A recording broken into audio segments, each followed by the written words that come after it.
Hello, good evening, welcome. I am Samuel Trapp. You're listening to International Flavor, and you will probably be hearing it on damradio.com. Now, tonight I'm doing a live video feed, and so the call in feature will not work if I'm replaying this for you sometime during the week.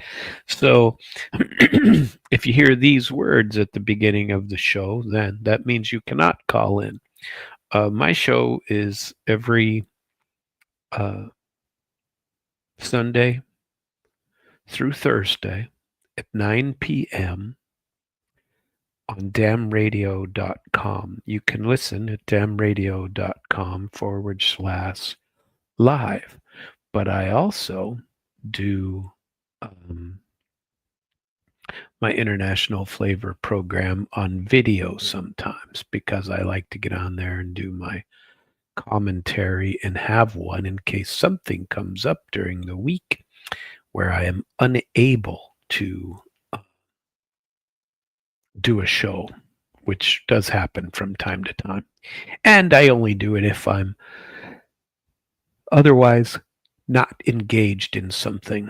And tonight, I'm sitting here, watched a movie earlier, had an early dinner, don't feel like going to bed. And so I am doing a program and I'm doing it live. Now, if you wish to be on the program tonight and you are live, tonight is the 31st of May.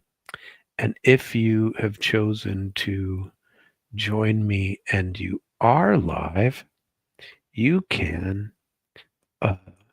click on the link below, the StreamYard link. And if you get on that StreamYard link, you can join me on the screen. It's like calling in, but you video in instead.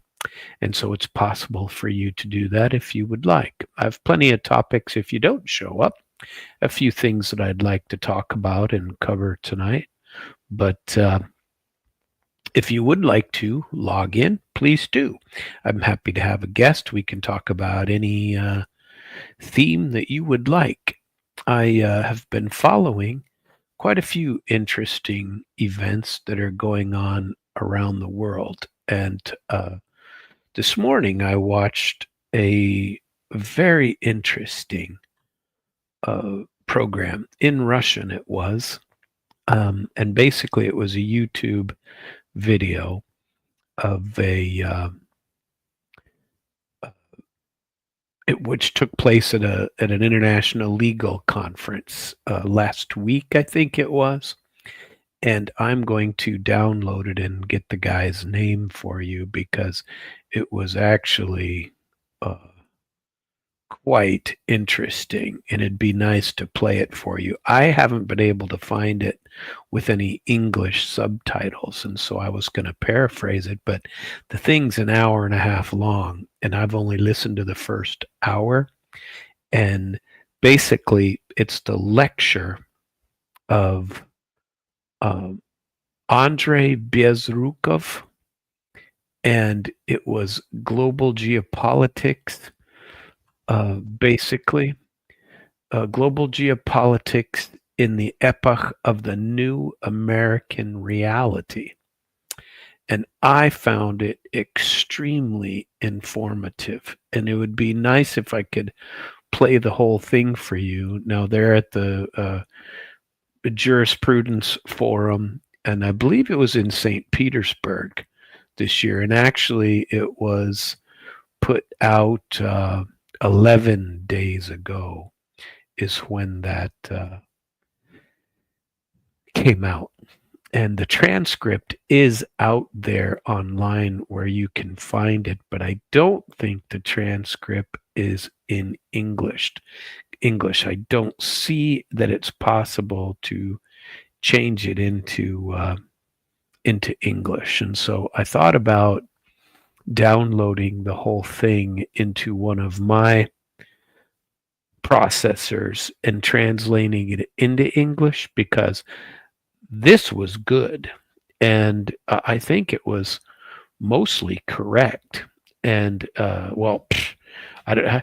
Mostly, I say mostly, and it had some very unique thought processes in there that he was thinking about and telling us about. And basically, I found it quite interesting, and I'm going to watch it again because it was that good. And the theory that he has, he's only got 240, only I say 241,000 views on it, in Russian, that have been watched on this guy. And again, his name is Andrei Bezrukov, and the title is Global Geopolitics in the Epoch of the New American Reality. And what he's basically saying is that times right now, the times we are living through, even now, are very, very similar to 100 plus, not by too much, 100, 120, 110 years ago. And he quotes Stalin in there. He talks about the differences between the world back then. And one of the interesting parts was when he started out saying that back then, at the beginning of this period that we entered into, it was horse and buggy. It was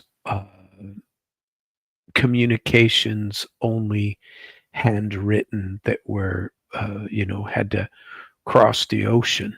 That people would transmit data, and there were big changes coming, and the people who were involved in these changes, as they came along. So if you go back 100 years ago, you're in the late 20s, right? And he said it was a little bit before that, and it was a little before that when it started, but it went all the way through the 30s because things were changing. And by the time it was done, there were cars. People weren't using horse and buggy anymore. There were trains. There were trains before that, but it was the massive changes that occurred. And after World War II was two great powers. And basically, he was saying, Stalin said at that time, that you will, in the late 30s, you will industrialize, and it will cost us to industrialize, but we will industrialize or we will be gone. There are no more czars, no more, the kingdoms are on their way out, and that kind of thing. And at the end of it, there were two large players. And he said the same thing is happening now.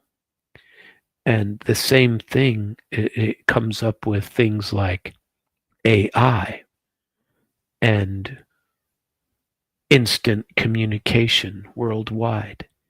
And the big players are not the same two big, not necessarily the same two big players. And the people who go the fastest have a huge possibility of being left behind.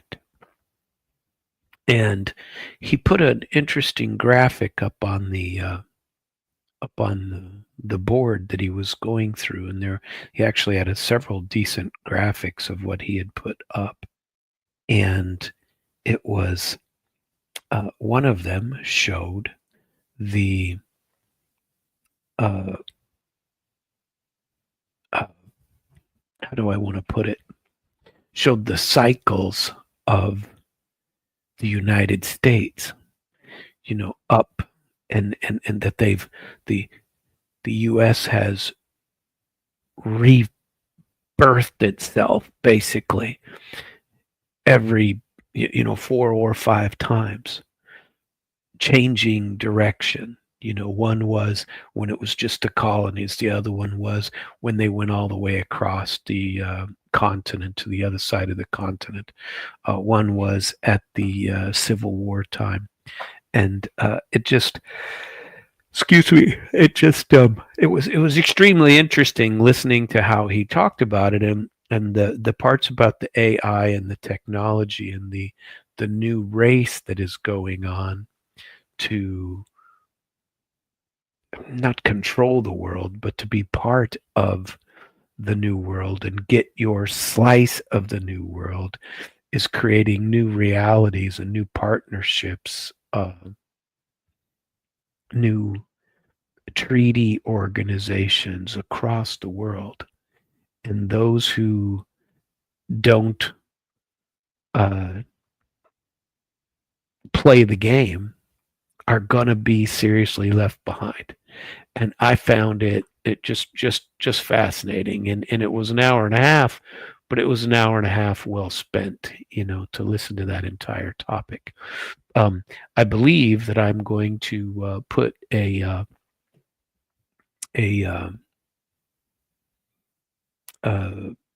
synopsis of it together and talk about it on one of my programs this week, when I'm on Damn Radio, during one of the nights, maybe even Sunday night. I haven't decided yet, and get to it. But I think I might, because it's a very interesting scenario that he sends out there for the world to review. And I think I might translate it even into English and play parts of it that get to, so that we can see how important it is to know some of these. To, to It's a hell of a theory. That's all I'm saying, and it'll be worth watching. So keep track sometime this week. Like I said, if you wish to join in tonight, you can go to StreamYard.com and hit that little link on the bottom. Copy that and put it into your browser, and you can join me right on the screen. We can have a conversation. Could be fun, and might be worth having a chat and see how it goes. So if you find that sort of thing interesting on a regular call-in show, instead you can just call it a login show, and you can come in and see me at that time. Today, I also wanted to fill in. Oh, excuse me. Now all of a sudden I'm yawning. I've been wide awake all day, and now I'm suddenly going to start yawning. So the German foreign minister, and this guy isn't the uh, this guy isn't the nut job, in my opinion, that Merz is. Merz and his he's been a very, very weird since taking office. Well, saying weird things, and the stuff that he is talking about, firing Taurus missiles into Russia and giving Ukraine permission to do that type of thing. I don't know what he's thinking. Everybody wants to expand the war if you live in Europe. And I heard something new. I heard today that the U.S. has expanded its Ukraine program, that U for You, and has expanded or lengthened everybody's visa stay. There was talks during the Doge thing that they were going to wipe that out and get rid of that program, or tell them they're no longer eligible, or do something different. But that is not the case. And then I've heard today, haven't seen the actual print on it yet, but I did hear today that they were expanding the U for You and going to allow people to stay longer. Something that was, before I get to the German foreign minister, Trump, of course, is in the news every day. He commented on Macron's, when his wife slapped him, and he, U.S. President Trump said Emmanuel Macron is he's just fine, following an incident when his wife Bridget slapped him aboard the plane. The footage, which went viral, I played it too, talked about it, was filmed as the French first couple arrived in Hanoi, Vietnam on May the 25th. That's my wedding anniversary to my first wife. God rest her soul. She was a very good person, and she and I got married on May the 25th. And in fact, holy crap, had we stayed married, we would have been married for 40 years on May the 25th. Huh, 40th wedding anniversary. How do you like them apples?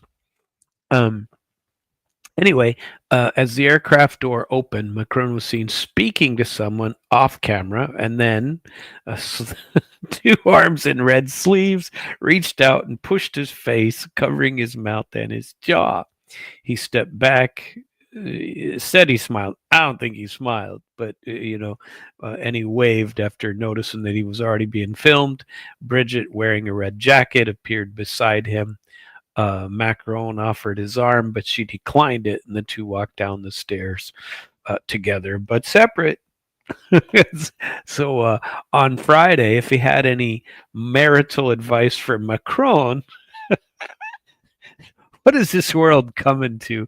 Trump says, make sure the door stays closed, and he added, that was not good. He said that he had spoken to Macron after the incident. He is fine and they are fine. They are two good people. I know them well. I don't know what that was all about. Macron has downplayed the incident and has told reporters the moment was simply the two of them having fun. Well, I hope they had a lot of fun with that and got to answer all these questions. Maybe they could give us all marital advice. I don't know. He addressed two other recent viral clips. A lot of lunatics spend their days interpreting video, he said. One clip, filmed on the train to Ukraine, showed him and Prime Minister Starmer, the old Keir Starmer, and the German Chancellor Friedrich Merz. The French president briefly hid a small object. It appeared to be a napkin to me, crumpled up napkin. But people are talking about that as being drug use. I think it looked like a napkin to me. Another from the European Political Community Summit in Albania 2 weeks ago showed Turkish President Recep Tayyip Erdogan gripping Macron's finger while they were being seated, a gesture some have interpreted as a power play. Well, if you don't realize that Recep Tayyip Erdogan is more important than Macron, you don't understand power at all, because Erdogan is far more important than Macron. Macron confirmed all three videos were genuine, but dismissed the narratives. He and Bridget have been married since 2007. They met when he was a student and she was a teacher at his high school. She's 24 years older than he is. Tell you what, that's a hell of a deal. I didn't find any of my teachers in high school attractive. The only teacher I was ever marginally attracted to, what was her name? And attracted totally different. But I remember, I was too young for any of that nonsense. But I remember really liking my either kindergarten or first grade teacher, and I think she was kindergarten, and her name was Mrs. Seal. And just like the animal seal, or seal, or is that that's a walrus? I don't know who does, but seals do the clapping, I think. But I think they do it silently or screechingly or something. But I don't know. Why in the world would you want to? Well, I don't. That's a bit odd to me. At any rate, there you have it. I wanted to go back to where we were, and here's the German foreign minister. Now he has some, I call it advice for the goofball Merz and some of the stuff he is saying, and maybe he should. Maybe if Merz would listen to this guy, things might be a little more reasonable for him. He wouldn't say some of the things that he says because his foreign minister says defeating Russia is impossible. The Ukraine conflict can only end at the negotiating table. Kiev's Western backers, including top officials in Germany, France, and the UK, as well as the US under Joe Biden administration, stated the intent to inflict a strategic defeat on Moscow in Ukraine, or at least to ensure that Russia does not emerge victorious. That justification has repeatedly been used to support continued military assistance to Kiev. I've long advised, not that anybody listens, that this is becoming quickly not Biden's war. It's going to be Trump's if he don't cut him off. And he needs to cut him off because it's already been too long for him. Yeah, if he's the peacemaker, this isn't bringing peace, dude. It was clear from the beginning that this war would most likely end through a negotiated settlement, said the top German diplomat. One thing is true, a complete defeat in the sense of a capitulation by nuclear armed Russia could not have been expected. We have now become a little more honest in this regard, he said. He still maintains that Kiev's troops have been successfully defending against Moscow's forces, although the Ukrainian military has been losing ground along the entire front over the past several months. And if you've been watching anything recently, they've really been losing. The Russians are now pushing them back several kilometers a day, all up and down the front lines. And if Russia is attempting to create this buffer zone, which I believe they are, they're doing a much better job of it now. Foreign minister maintained it was important to help Kiev get a strong negotiating position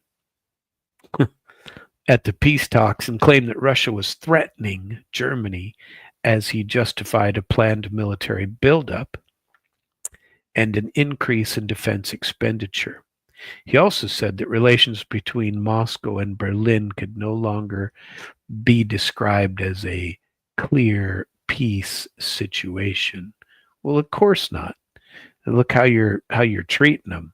Now you're threatening to go back in and destroy even more of Nord Stream, and get rid of that. So your Germany is, your chancellor.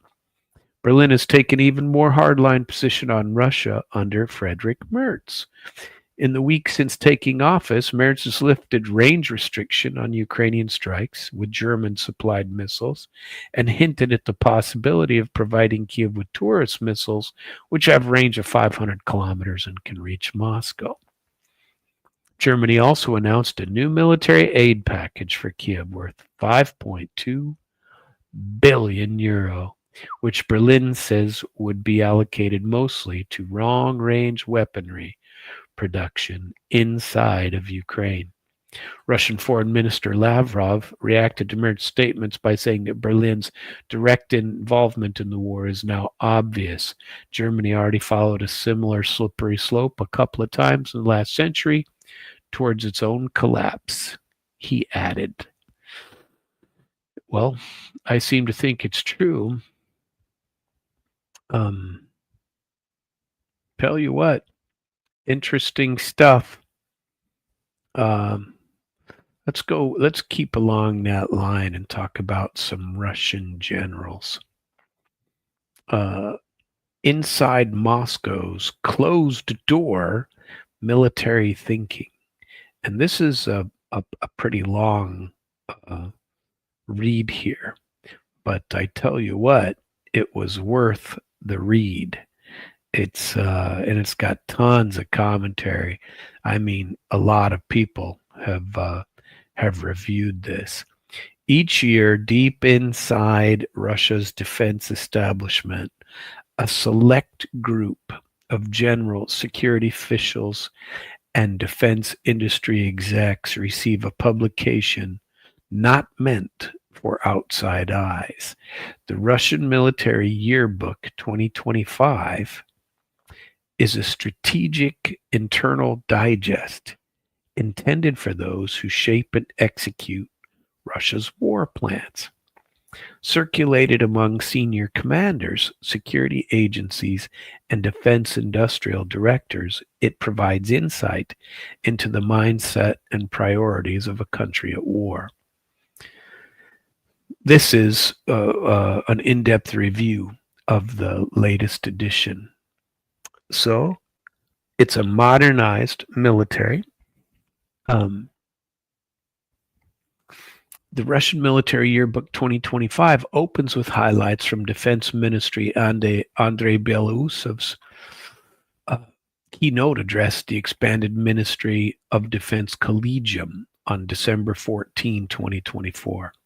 Belousov had been in office for 6 months at that time when Sergei Shoigu stepped down after 12 years. He's a civilian. Belousov was a civilian with a background in economics and government advisory roles, and no military credentials, but a clear mandate to modernize the military.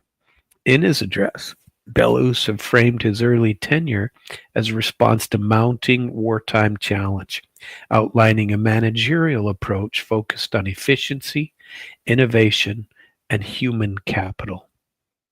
As some analysts have forecast, Belousov emerged as a technocrat reformer, one focused on importing modern management systems and private sector technologies into the armed forces.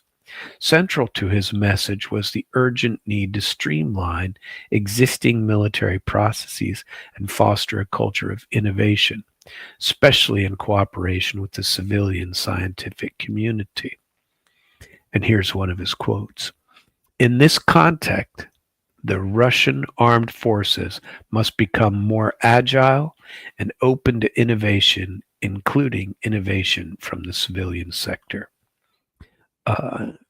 That is, well, they seem to be modernizing at a great pace, very swiftly.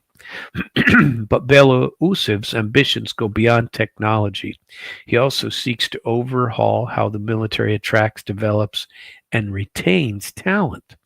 His agenda includes new educational initiatives designed to incorporate battlefield lessons from Ukraine, as well as efforts to enhance the social prestige of military service. Now, I've talked about this before, and sometimes quite lengthy that I get into this, and it's been a while that I thought about this. So, 100 years ago, 200 years ago, being in the military was a big deal.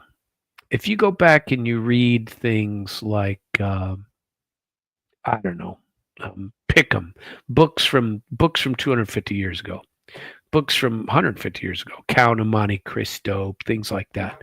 When they talk about military, some of their generals, their commanders, their officers lived in very nice places, and it was such a thing. Now, in the U.S., our military has been thought of. I mean, once you get colonel and above, now you're somebody. Everybody else is nothing. And I don't mean that badly in any way, but it's not seen as, I don't know, civilian management is looked upon better than military officer. And,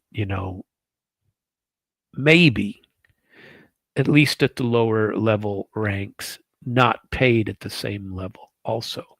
And I know that some other military uh, commanders worldwide have been talking about this and trying to attract better talent to the military with larger incentives, with more prestige to it. And they're trying to do it. And in Russia, they're doing the same. Improved benefits and professional development for servicemen and women. Um, the book has you see the cover of the book, and they don't give this out to too many people. The Russian Military Yearbook 2025 talks about how the U.S. strategizes against Russia. The second major contribution to the yearbook comes from Dr. Alexei Podborozhkin, a historian and a director of the Center for Military Political Studies at Moscow State University. I'm sorry, I said that wrong. A different university, Moscow State Institute of International Relationships. Shit. Why did I say relationships? Relations. His article examines long-standing U.S. strategic approaches to Russia, arguing that Washington has consistently favored internal destabilization over direct military confrontation. Well, I think it'd be extremely difficult for the U.S. to take on Russia, extremely. And I don't think we'd be successful, because certainly Russia's not coming over here. There's nobody imagines that Russia wants to come to the United States and take it over. Red Dawn, the movie from the 80s, it was probably BS even back then. And it's even 10 times more BS now.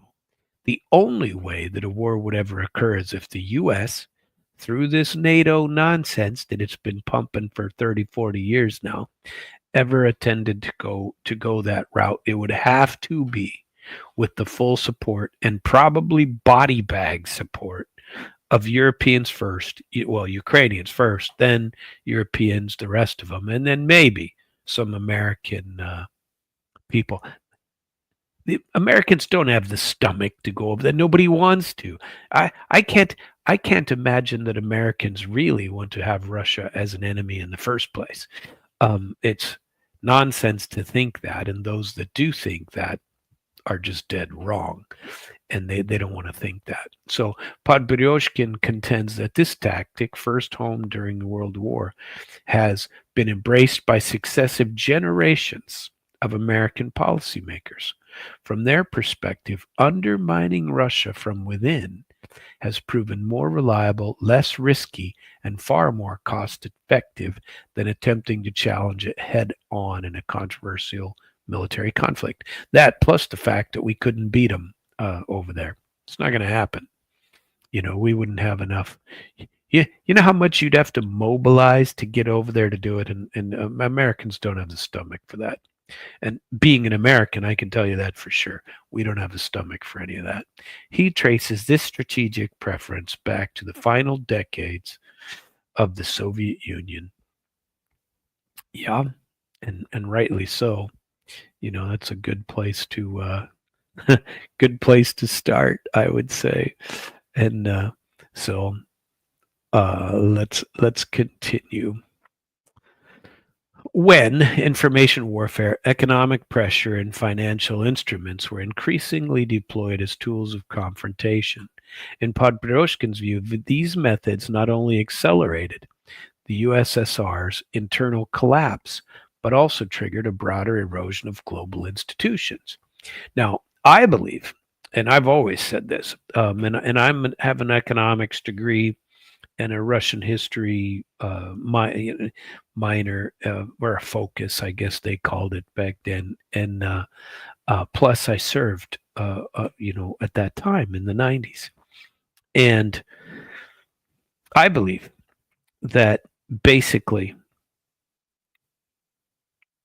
we helped along the lines of a collapse of the Soviet Union by outspending them, starting with Reagan, going through on to Bush 1, and then Clinton was definitely into it as well.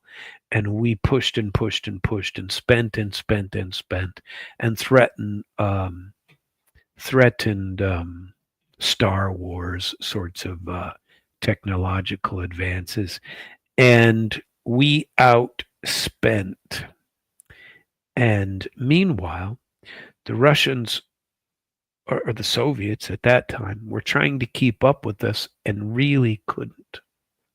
They were suffering from communism and the government head of the snake that became too powerful, and you can, and not enough people were in it. I've always said my thoughts on this matter as far as communism goes. The big negative of communism, at least one that isn't willing to destroy its people and demonize their own people, and maybe that existed some. I don't know. I didn't live there at the time. But as a concept, I have always said that the basic reason, in my humble view, that communism really couldn't work is because if the standard is those who can contribute should contribute, and those who cannot contribute do not contribute, those who do contribute less. And I don't mean less money, I mean less effort. Because if you have no personal gain in the system, then your personal labors are being shared. You're just not going to work as hard. You're just not going to put out that type of effort or as much. You might still be very motivated to get some things done, but even if you go back and I don't want to say these as evidence because it's not, but obviously, if you pushed to be a supervisor or something else to get more money in Russia, you could get it but those positions were hard to come by. There, I watch a lot of Russian TV even now, and a lot of the uh, what do you call it? Serials. We call them. Um, I don't even remember what we call them. Sitcoms, I guess. The people are, the program that goes on for a couple of years, or series, that go on. And a lot of I watch some that have some history involved, and I think that they've been fairly accurate in putting out some of the history and talking about some of the corruption that even occurred under the communist model. And I believe it happened under the communist model that, people would come up with ways to make money or keep money outside of the collective, that stuff. I believe it occurred. I believe, in fact, a lot of people tried to make that. There's stories. I even heard one recently that Vysotsky got in trouble once or twice. I haven't found any evidence of it. I haven't seen it, but I've heard people comment that Vysotsky actually got in some trouble for what do you call it? Um, Taking some of the profits from his shows, from his programs. So he would have a concert or something, and he would get paid some outside of how he was supposed to get paid. Now, I don't know any of that. I haven't found any. I've just heard that from some other people that have told me something. Obviously, that's not anything is put out. I saw his um, a museum dedicated to him in Naberezhny Chelny last year. It was pretty cool. No evidence of that sort of thing there. But he was an artist. I think the artist made reasonably good money, if I remember. At any rate, looking ahead, Podbyorshkin sees a growing ideological divide within the United States itself between advocates of globalization and champions of national sovereignty. He identifies President Trump as a central figure in sovereignty. Yet, even a more inward looking, interest driven U.S. foreign policy would likely pursue the same overarching goal, weakening rival powers like Russia and China by amplifying internal division in those countries. So I don't know. It wouldn't surprise me. Um, so Here's another one from neutrality. Another article in that magazine. From neutrality to nuclear host, Belarus recalibrates its own security doctrine. In his article, Alexander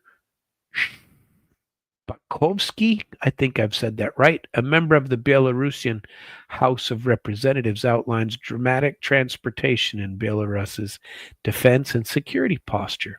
At the core of this shift is the government's response to a Western backed attempt to topple President Alexander Lukashenko during mass protests in 2020. Now, I can't imagine that the U.S. hasn't been involved in that. They've done it in Ukraine for how long? I guarantee you they got some sort of backing going on against Lukashenko. I don't necessarily agree with Lukashenko, but by God, he's awesome. He's very interesting to listen to. That is for sure, and it wouldn't surprise me if there weren't U.S. efforts to get rid of him. They're worried about that on Russia's doorstep, and as Lukashenko is a big ally, of course.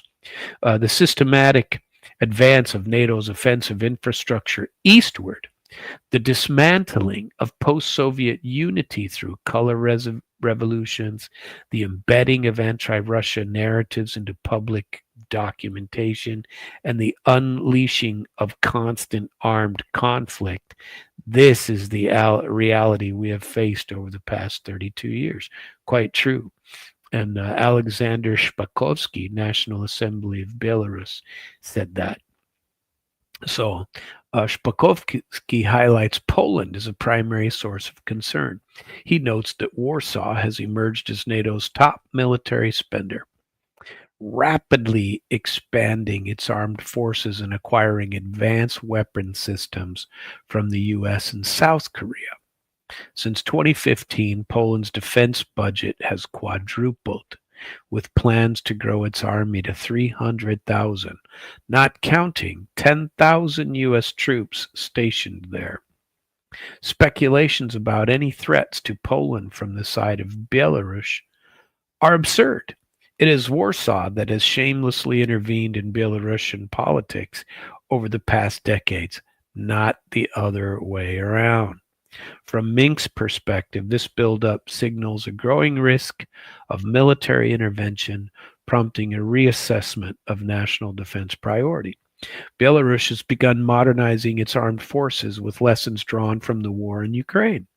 But given the asymmetry in capabilities between Belarus and NATO, Shpakovsky's frames the deployment of Russian nuclear weapons on Belarusian territory as a form of preventative deterrence. It needs to happen, is what he said. Frankly, how can you disagree with that? What is the U.S. doing?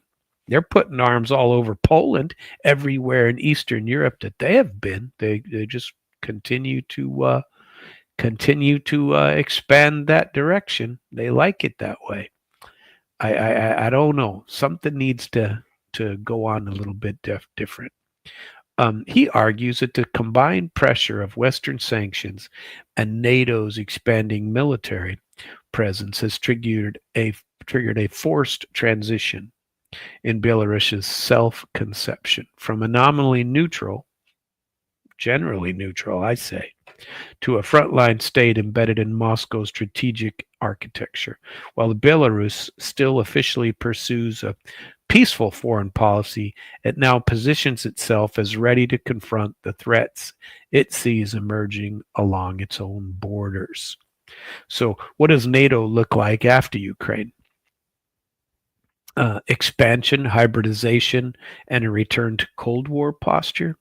Probably. In his analysis of NATO's strategic direction, Anatoly Letyago, a professor and member of Russia's Academy of Military Scientists, explores how the alliance may evolve in the context of potential peace talks over Ukraine. Rather than anticipating demilitarization, he sees NATO entering a new phase of assertiveness, defined by expansion, restructure, and intensified military technological development. Now, I'm not so sure I agree with that. I think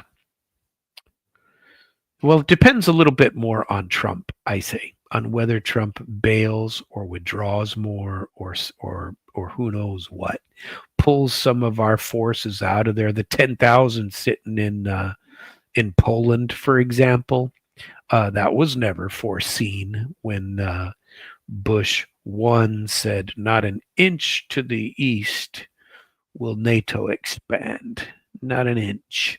Now we got 10,000 um, U.S. soldiers in Poland for what? Who's creating enemies? Who is creating enemies?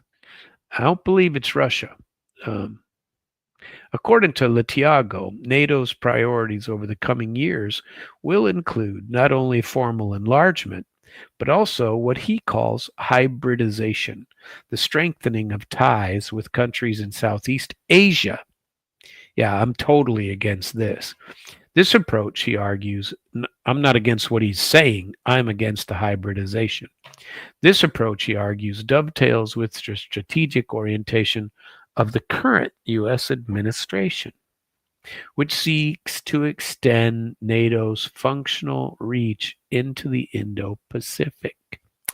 Well, I don't know. I think I'd prefer, and I think it more likely that Trump is trying to,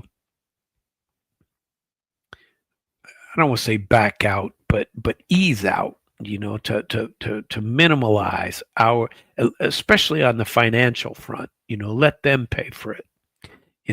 A critical driver of NATO's internal evolution is the integration of lessons learned from the war in Ukraine. These experiences are accelerating the shift toward multi-domain operations, synchronizing capability across land, sea, air, and cyberspace. He notes particular emphasis on establishing a military Schengen zone designed to allow for rapid cross-border troop deployments across Europe, especially toward NATO's eastern flank. Now, that is an interesting prospect. I always thought they could do that anyway, but I don't know. Maybe I'm incorrect. Enhancing joint air and missile defense is also a key initiative. Now, when you think about missile use and missile defense, which Ukraine has been showing quite a lot of, and the Mertz saying that he wants to give them Taurus missiles, and he modified that a little bit later. He modified, so one day he says, we're going to give Ukraine Taurus missiles and allow them to fire those missiles into Russia. Russia comes back and says, "Hey, dude, you do that." And Zakharova says, "You do that, that's you attacking us, not Ukraine, because they can only be targeted with your targeting data." And then he goes, "No, no, no, no. We meant that they could build their own missiles. We're going to teach them how to build their own missiles. Then they can use their own hardware. Let them do their own. Then we don't have to worry about it." So he wants to fund or missile factories, I suppose, inside of Ukraine, which is what they're trying to do anyway. The article further suggests that NATO's future growth may not always follow former protocol. Instead, the alliance could pursue tailored security agreements with non-member states in the mold of its recent partnerships with Australia, Austria, Ireland, New Zealand, and Switzerland, effectively broadening its strategic network without official enlargement. Latiago underscores that NATO's shift is not merely rhetorical. The Steadfast Defender 2024 exercises, which involved 90,000 troops from 31 countries, marked NATO's largest military maneuvers since Cold War. For the author, such displays of force leave little doubt NATO is still preparing for high-intensity confrontation with Russia and has decisively returned to a Cold War footing. That's unfortunate, but I happen to agree. So the Arctic front, I've been talking about the Arctic for close to a year now, and saying that that is probably a big confrontation. Somebody in that magazine, written for the upper crust of the military of Russia, agrees with me. Because on the Arctic front, excuse me for the yawn, rising tensions in a strategic frozen theater. But Russia is way ahead of anybody else. In the first chapter of the Russian Military Yearbook 2025, there's a survey of global military political landscape, and it concludes with an article by Dr. Alexei Fanenko, a professor of world politics at Moscow State University. His focus is the Arctic, a region he describes as a growing flashpoint in US Russia strategic competition. I agree, but I'm not sure to the extent that he does. I think I've been paying attention to this for a while, and if Russia wasn't so far ahead, I I would agree. And for the US to catch up and turn it into more of a conflict in the Arctic, boy, we're going to have to do something, and we're way too far behind. Fanenka traces the roots of Washington's interest in the Arctic back to the late 19th century, when President McKinley laid out a grand Arctic strategy. Since then, the U.S. has consistently viewed the region as a critical military theater for potential operation against Russia. Yeah, but we haven't done anything about it. There's a couple of small bases up that way, but nothing, not one nuclear icebreaker, not very few icebreakers of any kind, and then nothing nuclear. And Russia's so far ahead, they can have nuclear icebreakers go through that area and back up all the shipping lanes. And people are talking about it becoming a shipping lane, and you're going to need Russia for that. I say, and part of me, and I've said this for a while too, if the US and Russia ever chose to work together instead of the US constantly trying to squeeze Russia into the mold of an enemy that I frankly don't believe that it is, much good could be done in the world. That's all I'm saying. The article in the magazine details ongoing points of friction, including the U.S. refusal to recognize Russia's claims to exclusive control over the North Sea route and unresolved territorial issues near the Bering Strait. Fanenko warns that these disputes could escalate, with the U.S. potentially backing provocations to challenge Russian sovereignty along key Arctic maritime corridors. Yeah, but the U.S. doesn't have any. The weather would keep the weather would keep the U.S. out much more than it would keep Russia out. So, and I don't.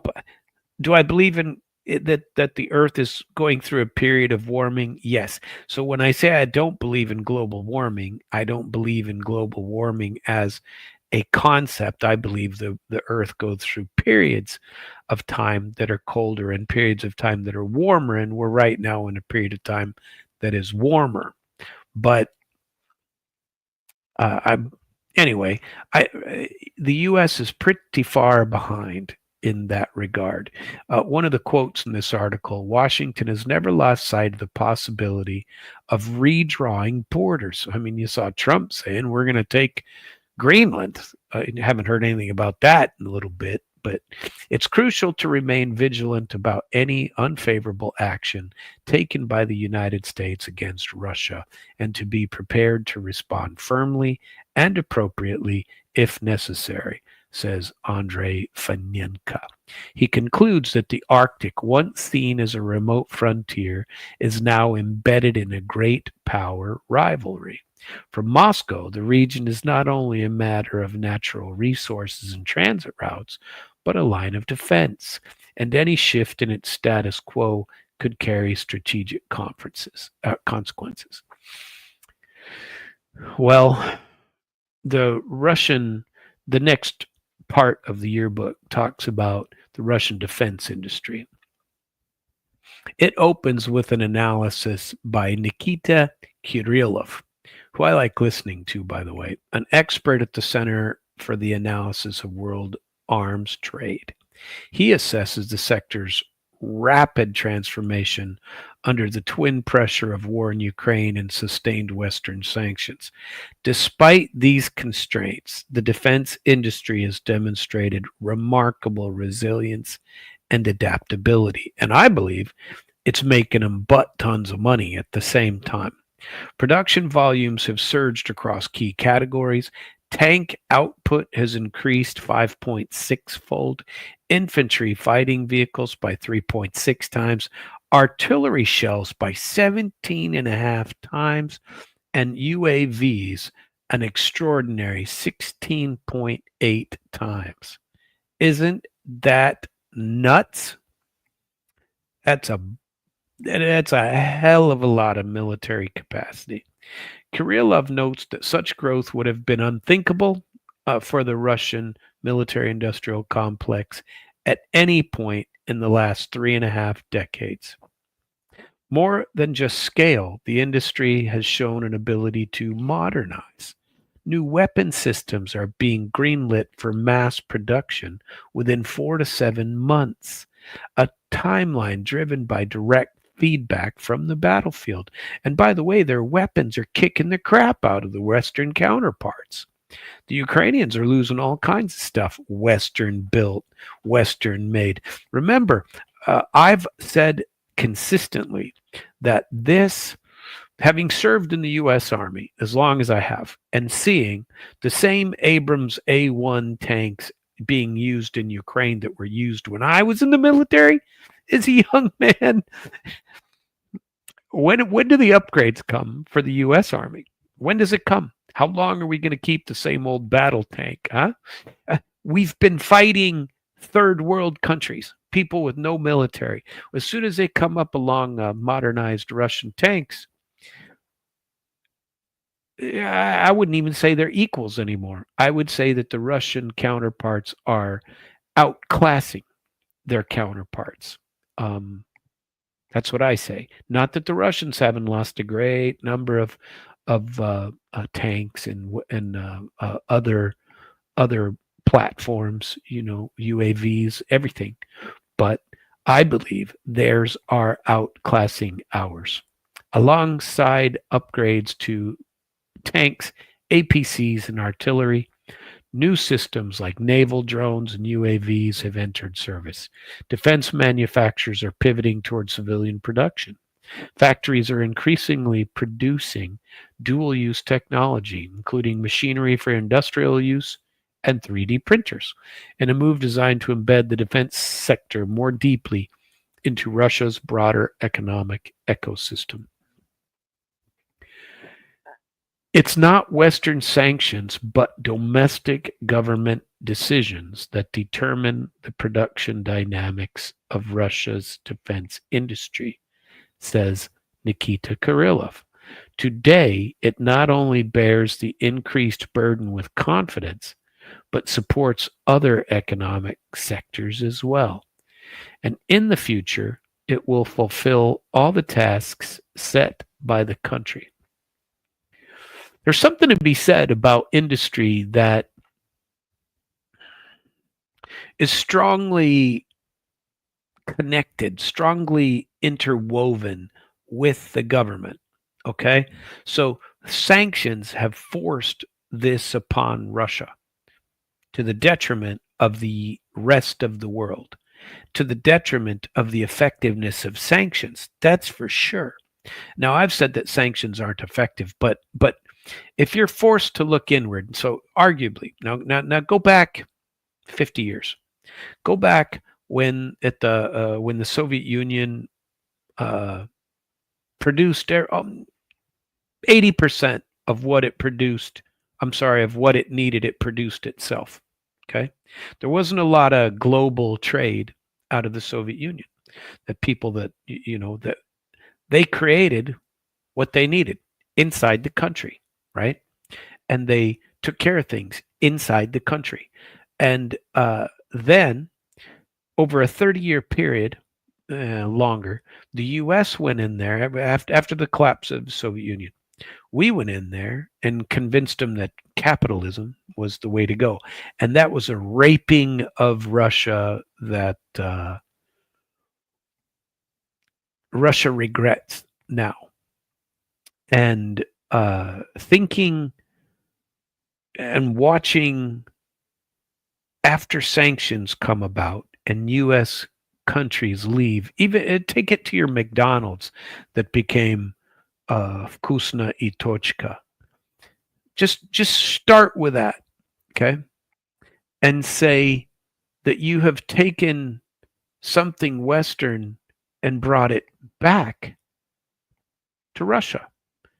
Why should all Russian money leave the country and go to McDonald's in Chicago or wherever the hell their headquarters is these days? What difference does it make? Why shouldn't? Now we have American companies and Western companies clamoring to try to get back into Russia. But frankly, why would you let them? If you're completely independent, we have Trump trying to recreate something similar over here. What is a tariff except another word for a sanction in reverse? We're going to tariff your stuff. You want to come in here, but we're going to tariff you. We're going to sanction people that we don't want to come in here, and we're going to penalize them. But Trump is smart enough to know that if he tariffs everybody, he's going to create what's happening in Russia in the United States. He's trying to bring money here. Russia, it's been forced upon them, and they're getting some new primary customers out of the deal in China, in the other BRICS countries, and they're trading without the dollar. There are things that are going on that are much bigger than just saying that the U.S. or I'm sorry, that Russia's military industrial complex has done a good job. A lot of this has been forced. The decision is even forced to do this. But these sanctions have been growing since 2014, or even before that. They started back in 07, 08, if I remember right, when they started pushing some of those. So anyway, I agree with that part. One of the central challenges remains import substitution, replacing components previously sourced from Ukrainian factories dating back to the Soviet era. Substantial state subsidies have been directed toward upgrading shipyards, and some results are visible. In the case of new project 21,900 M2 icebreaker, Kirillov notes, import substitution has reached 100%, meaning they don't need it from outside places anymore. And there's an interesting article, another one, about the nuclear fleet and how it outpaces everyone. I've talked about that before, and I'm very interested in it because it's quite the interesting sector of the economy and of the world. So the other part is turning defense into a driver of national growth. This still relates to economics. And Belousov, the economist, is attempting to do that, and he's the minister of defense. Andrei Karavayev, an expert at the Caspian Institute of Strategic Studies, outlined the challenges facing Belousov, with a focus on integrating military innovation into Russia's broader economic strategy. And I think we need to talk about that some more. Hey, looks like I have a comment. Will show my brother showed up on my screen there. Well, thank you, Clayton Thomas, for listening to me. Your younger and wiser brother. Thank you very much. I'm glad you left a comment. Jump on in there if you ever want to get on board and say something. The link's down below. All you got to do is put that link in and you can join in on the screen. Wouldn't that be entertaining? So Karavayev emphasizes that Russia's defense sector is becoming a core engine of industrial development. And that's true. It employs nearly 500,000 engineers and skilled professionals. Despite Western sanctions, it continues to meet domestic defense needs and sustain arms exports. And by the way, they're exporting a lot of arms, a lot. The defense sector is becoming the vanguard of the Russian industrial economy, says Karavayev. I happen to agree with him. Belousov's prior experience managing innovation in the civilian economy positions him for establishing a technological command center within the Ministry of Defense, aimed at accelerating next-gen weapons development and integrating lessons from the battlefield. Defense spending currently is 6.7% of Russia's GDP, and military orders span the entire economy, from state corporations to small businesses. Karavayev believes this stimulus will help Russia climb to fourth place globally in GDP, and that's based on purchasing power parity by 2030. Now, I believe that somebody said they already were last year, but I think they still might be fifth. And it's driven by improved productivity and innovation exchange between military and civilian sectors. Wish I was 20 years younger. I'd be over there right now running a plant or something.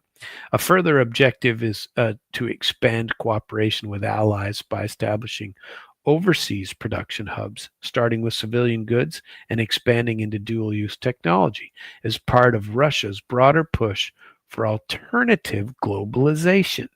So a lot of the rest of the world is trying to get away from Western-style globalization. And China and Russia in particular, well, a lot of the BRICS countries are attempting to work together to help create it. So technological sovereignty through military innovation. So everything is military these days, and it's a coming. Reports from the Center for Analysis of World Arms Trade spotlight the growing role of Russia's defense sector in securing the country's technological sovereignty. By preserving and modernizing key Soviet-era technologies and reinvesting arms export revenues into R&D, the defense industry has become a primary engine of innovation. Currently, Russia is implementing 10 major industrial projects focused on import substitution and technical self-reliance, with over 100 billion rubles in investment. These efforts span both defense and civilian sectors, aiming to restore disrupted supply chain and boost non-resource exports by up to 1.5 times in the long term.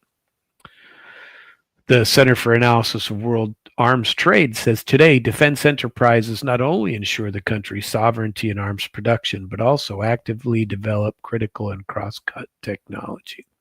Having been the first targets of Western sanctions, defense factories led early localization efforts.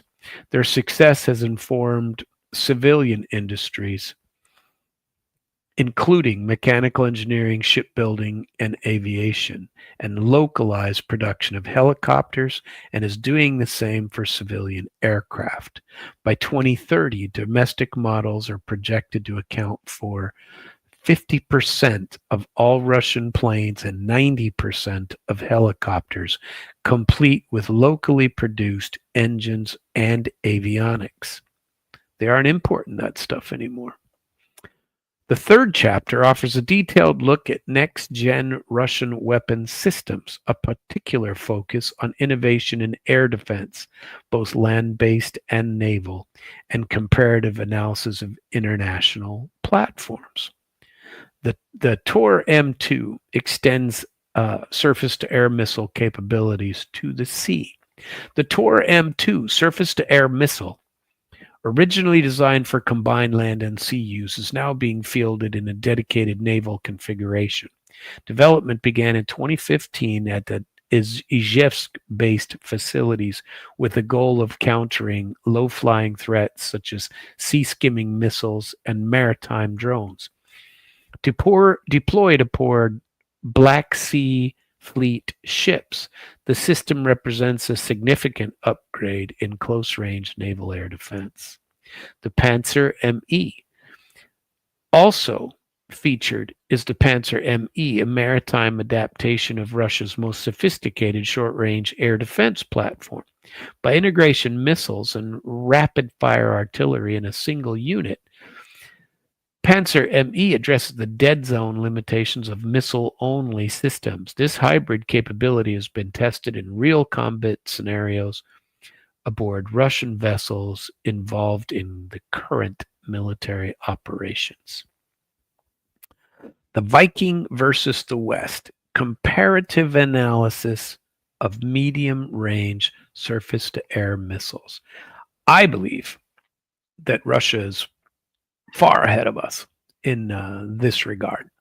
The chapter concludes with a comparative study by the Analytics Center for Aerospace Defense, which evaluates the Russian Buk M3 system, export name Viking, against several NATO platforms: Germany's Iris-T, the NASAM system, jointly developed by Norway and the US, and France's SAM-PT. The authors highlight a key methodological gap. Russian specifications are based on guaranteed operational performance, while Western figures cite maximum test results, which overstate real-world capability. Moreover, Western SAM systems are often built from heterogeneous mix-and-match components. By contrast, a Viking is presented as an integrated and internally synchronized system, tailored for high-intensity, full-spectrum combat. The report argues that Western systems are better suited for limited-scale operations, while the Viking is purpose-built for modern combined arms warfare and decisive battlefield outcome. Some of the pictures they show in this are just wow.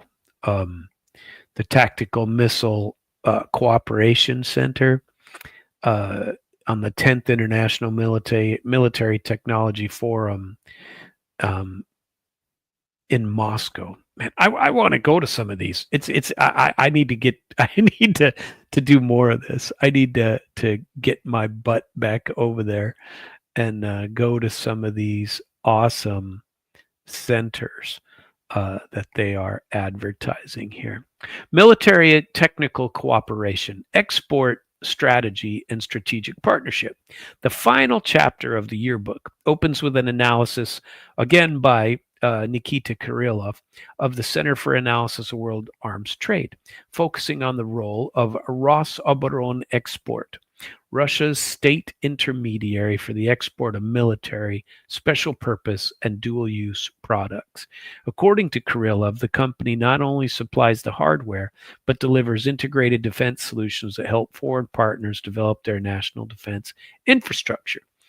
Beyond arms sales, Rosoboronexport actively engages in technology transfer and joint production project. India holds a license to manufacture the Su-30 MKI fighter jet domestically, and the two countries co-produce artillery shells and AK-203 rifles. These efforts, along with collaborative R&D initiatives, are portrayed as key tools in reinforcing Russia's geopolitical influence across multiple regions. Kirillov reflects on the Army 2024 Forum, a showcase for Russia's defense industry. The 10th anniversary event, held under the conditions of the ongoing SMO, was more restricted in scope, open only to professionals, yet it drew representatives from 80 countries.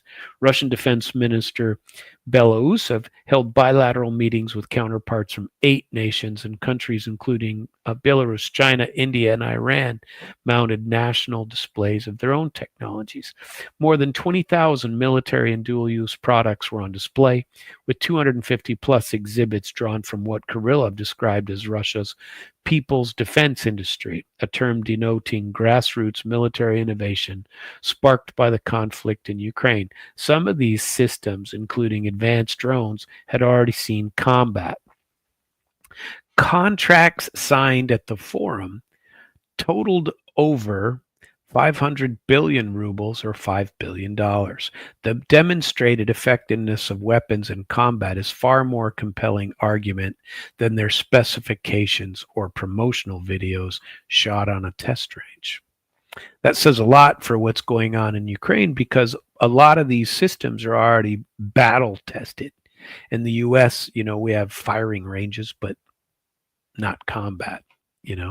Maybe that's why the U.S. creates so many wars all over the place, even if it's against people who can't defend themselves.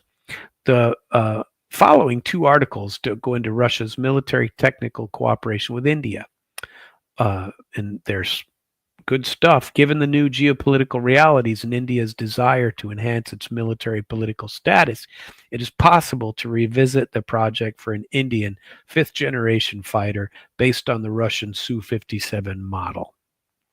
Now that is awesome. And well, it's incredible. And I know it's got to piss off the US. The Tushil class frigate, meanwhile, was built for the Indian Navy at Russia's Yantar Baltic shipyard, the seventh of its kind to be constructed in Russia for India. Designed in St. Petersburg, the ship has been hailed in Indian media as a technological marvel and has demonstrated high performance in combat conditions during Ukrainian conflict. Plans are underway to launch a licensed production of these frigates in India, marking another step toward localized capability and joint force projection.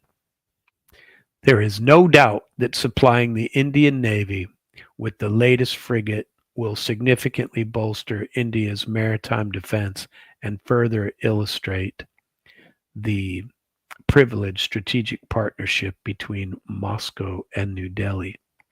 Despite its breadth, from weapon systems and battlefield technology to strategic doctrine and foreign partnership, the Russian military yearbook revolves around a unifying narrative. Russia believes it has a sharper focus about its role in the world. Over the past 3 years, faced with war, sanctions, and escalating confrontation with the West, Moscow has recalibrated its understanding of global threats and its place within a rapidly changing international order. The yearbook reflects a state that no longer sees itself as adapting to someone else's rules, but is asserting its own. Where others may see instability, Russian strategists see opportunity.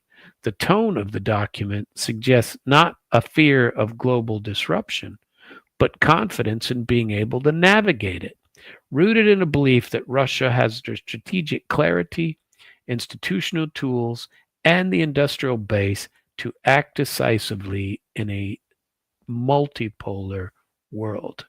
Now, I realize that was a long article, but I'm telling you, in America, we don't think correctly.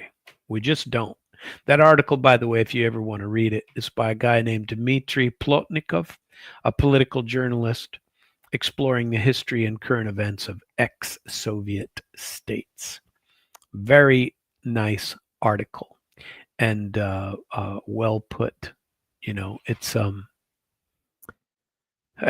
listening to that reading that article and then listening to that a YouTube video. Well, it wasn't intended to be just a YouTube video, but the video that I watched this morning that was an hour and a half long, and I told you about at the beginning of this show by Andrei Bezrukov. Listening to those things, you can't help but think that the world is definitely changing. The world that used to be all the US and all the West is gone. Europe is falling apart. Europe is weak. Europe is fractured. They don't get along with each other. They've allowed the global South and the Middle East to overrun them. Not that I care. I don't care. That is their prerogative. In the U.S., the Democrats would like us to do the same thing, and it weakens us, and it is weakening Europe what they're doing. I'm not saying all nationalism all the time, but look at what Russia's doing. They are working with their neighbors. They aren't trying to tell them what to do, and they aren't trying to everything, import another for the next generation of people that aren't or don't honor a Russian sort of tradition, a Russian sort of heritage. You know, I Russians have always had many different languages in their country. You know, the Soviet flag had 15 different languages on it, and now they're not all still remain. There's at least that many languages. I mean, but I'm not saying that they always got along perfectly, but they had a common sort of purpose. That is what I say. And so I don't know. I find these sorts of things fascinating to read and see. And by the way, it's not troubling to hear these things from my perspective. For me, it's oh well, that makes sense. It's not something that should be feared. It's something that should be understood. That we so that we know. How do you learn to navigate the world as it is? Understanding how it became that way would help, right? Russia has been very good at doing that, especially over the last 3 years, especially in this world of sanctions that they've been thrust into, and they're stronger for it. So there you have it. I want to read you a couple more articles, and I don't have a lot of time left, but I got a couple of things I want to make sure to put out there. And one of them is, and I like listening to Medvedev, and it's nice to listen to him. He's pretty blunt when he talks. He suggests the reason that Zelensky wants a three-way Trump-Putin meeting. This is interesting. And hard to disagree with. So here you go. Ukraine's Zelensky is suggesting a three-way meeting with President Trump and President Vladimir Putin in a bid to gain some legitimacy as a leader, says former Russian President Dmitry Medvedev. Now, just to give you a quick sideline on that, I don't necessarily believe that. I think, in all seriousness, and not to use a horrifying word for too many people, but Zelensky's a pussy, a baby. He's a weak man that is not a strong guy. He's unsure of himself. He's a drug addict. He, maybe he has times where he deals with that reasonably well, and then other times that he doesn't. I don't know, but I think he's just a weak person. And so him in the same room with Putin alone, he's not going to perform very well. That's what I think. And so that's why he wants Big Brother Donald to be there with him. That's my belief. Believe it or not, but that's what I believe. Zelensky, whose term expired more than a year ago, has repeatedly cited martial law as a pretext for refusing to hold new elections. The Kremlin argues that he is now illegitimate as a leader. Kremlin says that it's because of his, in their own constitution, that he's illegitimate.